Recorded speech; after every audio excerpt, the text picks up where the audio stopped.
Welcome back, everyone. I want to talk to you about an idea that I like to call chords, K-O-R-D-Z. And why am I spelling it like that? Well, because these are not really chords in the traditional sense. The idea of K-chords, let's call them, is that it allows the student or player to be more of an explorer and gives them the freedom to say, let's forget about all the labels and all the rights and wrongs and driving in the lane for a second, and let's take a trip outside of the lane for a moment. And the way we do that is just find, and I would say here's a chord, a K chord.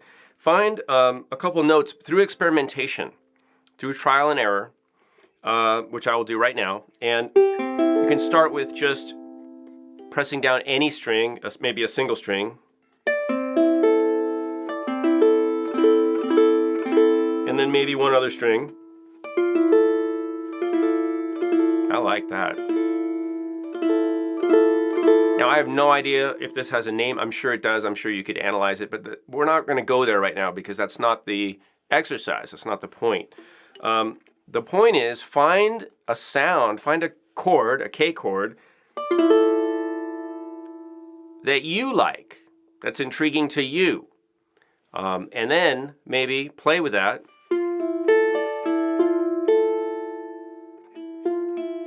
What's the feeling of that? What does that bring up in terms of your, what are you imagining? What's happening during that is another question you could ask. And then if you want, that would be step one. Step two would be find a different one, experiment and get a few of those K chords that you like. And then maybe go back and forth between a couple. So we have two chords that were contrasting or alternating, and I'll just pick another couple. I'm going to do this really quick right now. So I'm just holding two strings down with one finger, sort of a precursor to a bar chord. It's a half bar chord. So what would happen if I did the same thing up here, over here? Maybe I can use my thumb. I like that too.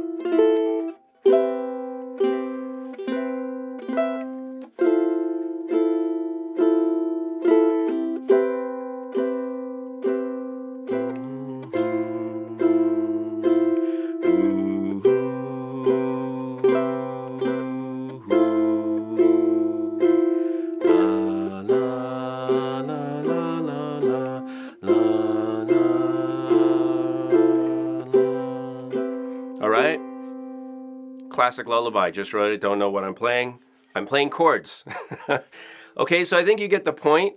You can spend a lot of time like this, and what this does for me as a player is it gives me permission to do whatever I want, first of all. It takes the idea of that's the right way, and this is the wrong way, and this is correct, and this is incorrect, and it just obliterates that for a minute, which is, what a relief, right?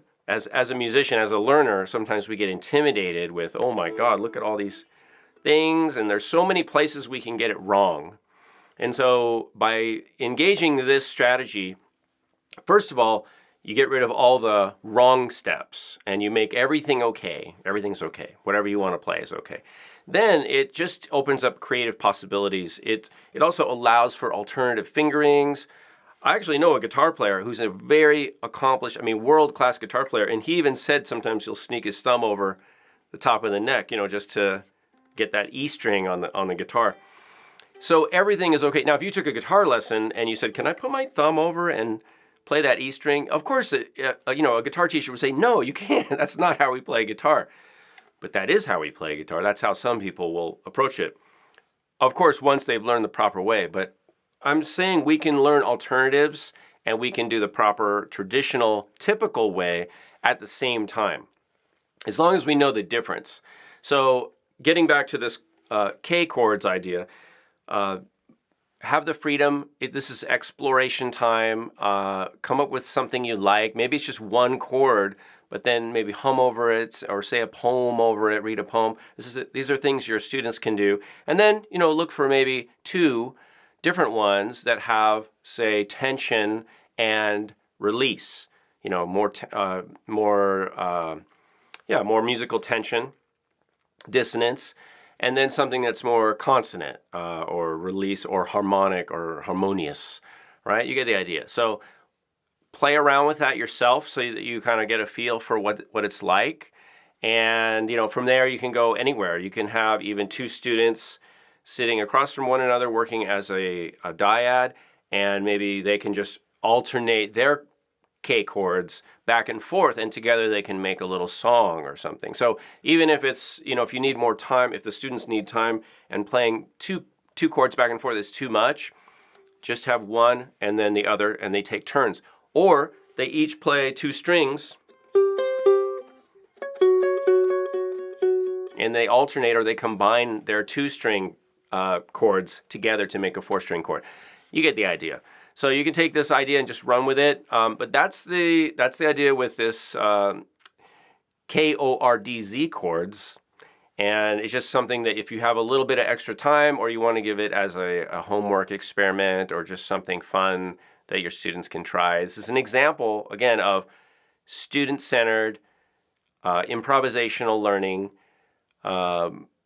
learning outside of the lanes, outside of the box, to create a little more inclusion via getting rid of all those wrong places that you can step, and just opening up the musical landscape to more possibilities. All right, thanks for watching.